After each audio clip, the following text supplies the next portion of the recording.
Hi, I'm Bobcat. And I'm Sponge.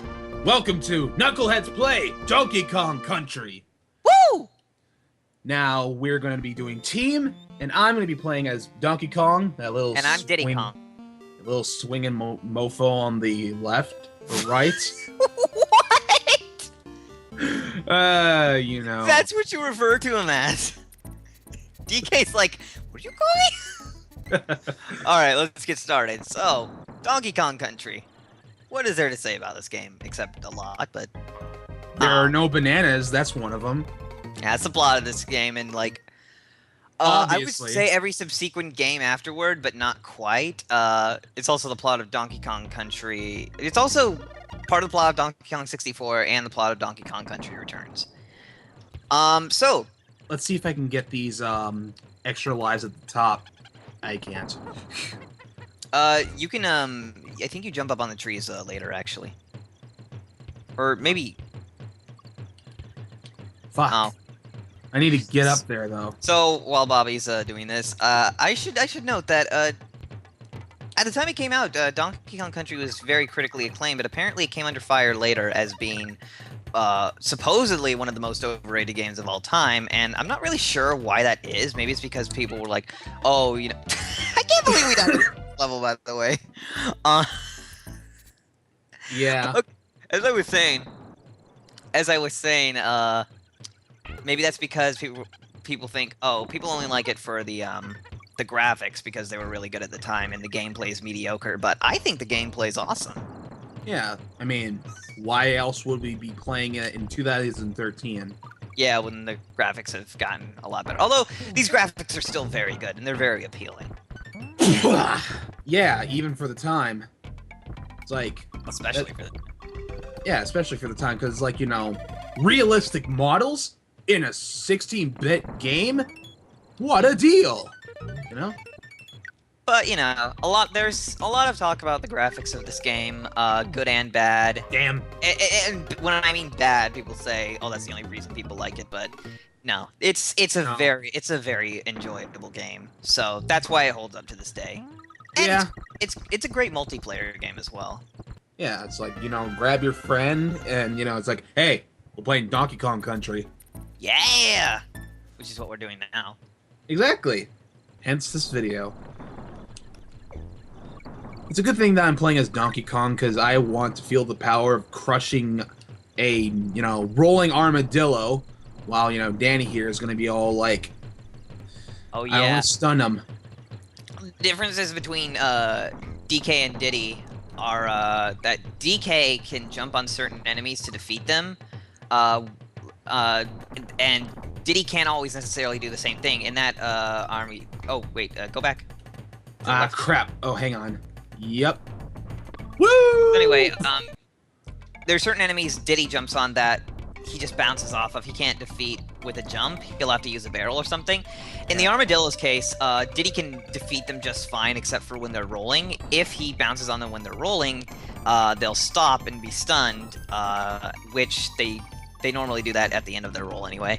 And then he can jump on them, but the problem is he'll bounce off of them, so it's easy to fall into pits if the ledge is narrow. But however, Diddy is faster and can jump higher, so Yeah. he's a little more athletic. And I've heard people say before that DK isn't very useful, and while I do prefer playing as Diddy, I would argue that DK's he's just as useful as his little buddy. Okay, let's see this now. think I that got this. Nice. I should note now, these are the secret rooms which you need to get in order to get 101%, which I didn't make a mistake there. It is 101%. It's Damn it. It's kind of a tradition with Donkey Kong Country games. I know, Danny, we all know that. God. Maybe we don't. Don't assume things about the audience. Jeez. Anyway, Anyway, 100. It's kind of a tradition actually, because in the next game it's 102, then 103. DK64 goes back to 101, but in Donkey Kong Country Returns it's actually 200% because I they're think games. I think there No, was no, no, no, no. I did this. I did this on purpose because I actually want Bobby to go talk to Cranky because DK actually has an animation that is in response to Cranky. So, like that. Yeah, that's right. Okay. So anyway, we're gonna go for 101%. Oh, I'll say this afterward. Well, I didn't expect to see you today. Go bananas in the snake pit of the reptile rumble. I sound like Ronald Reagan. Rambi the rhino can help you, but he'll want to charge for it. Now I sound Irish. Yes, honey, speak up. I can't hear you. Help me, Sonny. My accent keeps changing. Och, DK, you got to go get the bananas back. Och, Mulatto, you got to get the bananas. Bananas? Yes, the bananas. Apparently, okay, so anyway, I apologize to our Scottish audience. if we ever get Scottish viewers, I apologize. So anyway, we're gonna go for 101%. But if we miss some secrets in a level, we will go back and get them later. But we might not. We won't show us running around for an hour looking for a secret. So don't worry about that. Where's the secrets? Where are the secrets? We don't even know where they are, even though we do. Well, we know where most. Some are hard to remember, actually. Yeah. But for the most part, we know where they are. Well, it's a good thing with the water levels. You don't have to find secrets just by yeah, throwing a barrel at a certain wall.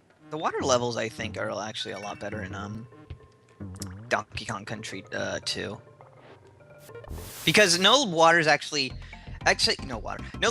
entirely underwater in that game. Whereas this level, it's either above water or underwater the whole way. Whereas in Donkey Kong Country 2, there are a lot of levels that have water in stages that don't have mostly water, and it's just. I think my favorite water level in Donkey Kong Country 2 is the one where you have this seal spit into the lava to make it cold.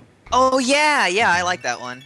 It's like, wow, man, that shit would work for like Man, I want this guy in the freaking Midwest when the freaking heat waves occurred, you know? He'll just take anything cool, just spit into the air, and then boom, it's cold. I don't know. Maybe it only works on lava. Anyway, yeah. But in Donkey Kong Country 2, land and water are they're mixed together, and it's actually going to be the case in Donkey Kong Country Tropical Freeze, in which. Because in Donkey Kong Country Returns, water was considered a bottomless pit. There wasn't actually any swimming in it, but it's going to return in Tropical Freeze, which I'm excited about. I'm excited for Tropical Freeze. It looks really cool. Because I really. You excited for Tropical Freeze? Yeah! HD Donkey Kong! Oh yeah, and the return of Dixie and all that good stuff. But I really like Donkey Kong Country Returns, so I'm excited for this one. Yeah. I don't know if you. Oh, well, actually, that works. Yeah, Croctopus, more like crock of shit. And actually, On Guard here is returning in Tropical Freeze as well. Yeah. To go alongside Rambi, who was in Donkey Kong Country Returns. Yeah. That's a pretty cool thing. We were talking about the graphics earlier, and Tropical Freezes are... Returns were good, don't get me wrong. But Tropical Freezes are like, it's HD, finally, so... They look really good. They rendered this is gonna sound weird, but they rendered the crap out of DK's fur. Yeah. It's like it's like you're actually looking at a real monkey. Yep. Except it's not. Because Although, do you think when Donkey Kong Country Returns first came out, Mike Matei looked at it and was like he got scared because it didn't have the same graphics as the first 3 games? Yeah. Well, you know what they say. If it doesn't have pixels, it won't point my dixels.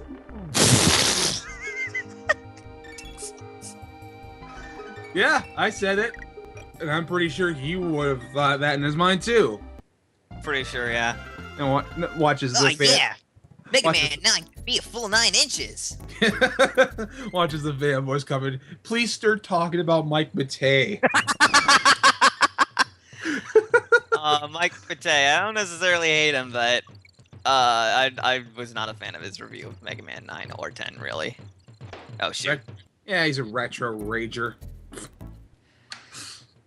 Well, I just think that saying that every Mega Man game should be 8-bit and that 7 and 8 don't feel like true sequels because they don't have 8-bit graphics, that seems very... Seems very odd, because, they are actually sequels. I mean, it says so in the fucking title. Yeah, plus, making advancements in graphics doesn't mean... Like, yeah, now they may seem out of place because, is this secret? Okay, I guess we passed the secret, so I'll just keep going this way. We'll get it when we come back. When was Mega Man ever about making advancements? I mean, yeah, you have to make advancements with technology as you progress through the game, but still, it should be 8-bit, nothing more. Oh, here's a secret. Okay, so I didn't pass it. That's good. Yeah. But anyway, I mean, sure, Mega Man 7 and 8 may be the only ones that are not 8-bit anymore, but, at the time, they were just making advancements. I honestly... Mega Man 7 is actually one of my favorite Mega Man games. I really liked it. I should play more of that. Yeah. It's fun. I need to catch up on my Morgamins. I thought you were talking about a medication or something for a moment. Yeah, Morgamins is a new medication that makes you a retro rager. Oh my gosh. Oh, it's 8 o'clock. Well, better check up on my Morgamins. Oh gosh. Okay, so another difference between DK and Diddy, by the way, is that Diddy holds the barrels out in front of him, which it's pretty good for finding secrets because he can just walk into walls and that you can break the barrel with, and they'll break open. Although DK, he's a little better at barrel throwing in general. Like he can throw them farther, I believe. Whoa! Wow! I was like, oh crap. That was awesome.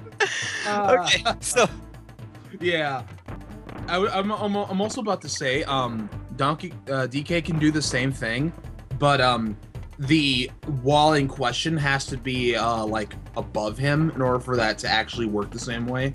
Well, yeah. He can also just set it down if you don't want to if you don't want to risk breaking the barrel, and because if you're not sure that it's a secret wall or not. Yeah, he just sets down the barrel. Hey, little buddy, break it for me. Yeah, pretty much. Well, I mean, like, no, he says that if you set it down next to a secret wall, it'll count as breaking it open. Oh wow, yeah, that hit detection. It's like if it's anywhere near that wall, it's considered like broken.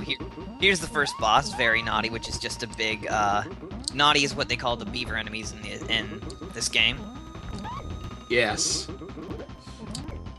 And that was really easy, but it's the first boss, so whatever. They call him Naughty because such a big beaver would be a naughty pun. I can't believe we got to end this part on that note, but join us next time for Monkey Minds. We'll be going through that.